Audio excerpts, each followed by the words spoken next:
In this video, we're going to see a British reporter absolutely dog drag a Donald Trump bootlicker and make her quit live on air.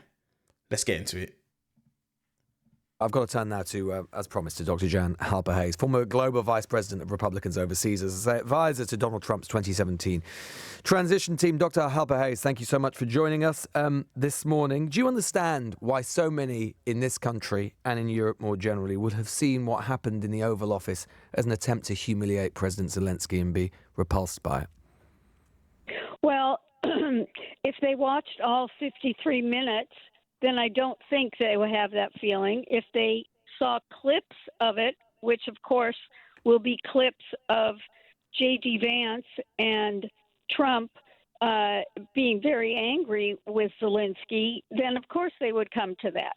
Could you imagine President Trump speaking to, say, President Putin in that way? And isn't it precisely the point that he wouldn't, that is part of the problem?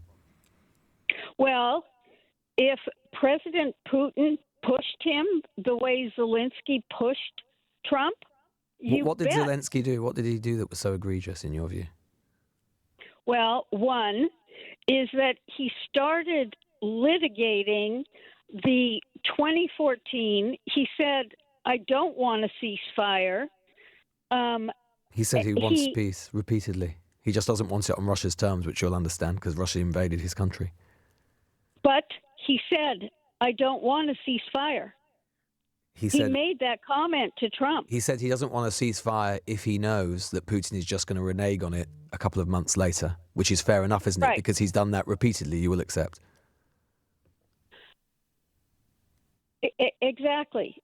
No, not exactly. I mean, the point is that, of course, anyone wants a ceasefire, but there's no point having a ceasefire, is there? Which is what Zelensky was saying to Trump, if Putin is just going to renege on it shortly afterwards. And Trump was saying, how do you really know? I mean, if you're really coming from that position, that no one can guarantee anything. But if you don't move forward to get something into an agreement and then be able to put the right security. But what has Putin said that gives you or President Trump any indication at all that he even wants a ceasefire? Putin has said he doesn't want a ceasefire at this point. Putin is... Look, I'm not here to have an argument because you clearly have a position that I don't agree with. What would that be? What would that position be? Well, I mean, we would both agree, wouldn't we, for a start, that Putin started the war? Yeah, what I would say is that Putin legally violated international law. Morally, he thought he was right, and strategically... But you would agree that morally he was wrong?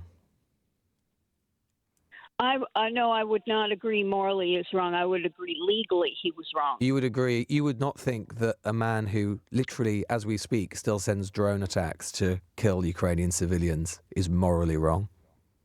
Oh, and you think that Ukraine isn't doing anything to the Russians? Ukraine didn't invade Russia. Russia invaded Ukraine. That you wouldn't agree that was morally wrong? Okay, all right. You know what? That is 3 years ago. Right. So if we were sat in 1942, would you have been on the radio going, "Look, don't worry about it. Hitler invaded Poland 3 years ago"? You know what? I didn't sign on for this hypothetical discussion. It's not hypothetical. I'm just trying to tease out the logic of what you're saying, Dr. Halper-Hayes. One is that James Baker and Thatcher and Mitterrand and Kohl, etc., had promised that NATO would not move 1 inch eastward, and that was violated. Those so countries... you want to look at all the different people that violated their agreement? When did America start basically just sort of representing what Moscow thinks? Those countries wanted to be part of the NATO club. Your club. Are you saying that they should never have been allowed to exercise their democratic and sovereign rights as nations and join that club? Oh, God. You know what? I don't like having my words twisted. No. I really don't. You don't like well, that's the point of an interview, isn't it? Is to discuss what you're saying. And I'm just asking you. You're saying, with respect, Doctor. I'm just trying to understand what you're saying. You're saying that those countries should never have been allowed to join NATO, and then we wouldn't have been in this situation. And I'm saying to you that surely those countries should have been allowed. I didn't say that. Well, see, that's why. No. Hold on a minute. But you cited what happened in the. So you're saying that it's fine for them to join NATO then? I didn't say any of those things, and I don't like when someone tries to give words and interpret without understanding. I'm done. Okay. I'm off. I don't like you. Okay. Well, that's fine, Dr. Halper Hayes. Maybe some of the listeners won't like you, but that's fine. I'm entirely indifferent to that. I'm very grateful for your time. Dr. Jan Halper Hayes there, former Global Vice President of Republicans overseas. Apparently, I'm not going to be on her Christmas card list. Maybe I will be with Oliver in Harlesden, though. Oliver. Wow. Lewis Goodall, fair play. That was actually really, really quite entertaining. What is it with these Donald Trump bootlickers, these MAGA stooges, that they just continuously just talk Russian talking points, and the moment they get a bit of pushback, they turn into a victim and they absolutely fold like a wet paper towel. Absolutely embarrassing stuff. Every single question he was posing and he was putting to her, all you literally heard was just completely struggling to get her points across every single time. Absolutely crazy stuff. This is what we need more of, genuinely, and I'm proud of Lewis Goodall. I'm proud of him. This is a media company in the UK called LBC. They play over the radio, and they've got quite a lot of listeners. There's a few individuals here that I like to tune into every now and again, but this is good. Like I said, we need more of this. And I'm going to be 100% honest with you guys. I feel like the type of pushback that Lewis Goodall gave, I feel like more reporters, when I'm watching a lot of, news reporters in the US, I feel like a lot of people need to push back more like the way Lewis did on these Russian talking points. These people that are just, spewing certain rhetoric, but they haven't got anything to back it up. They don't know the reality of it. And that's why when they're pressed on it, they start to lose all forms of confidence. It's just very interesting to kind of see it, especially when she started speaking about, countries moving eastwards. Like, that's just Russian talking points. And as a individual who, is born in the West, where it is that we're from, we believe in democracy. We believe in the democratic process for, countries to be able to determine their future and how it is that it's going to go.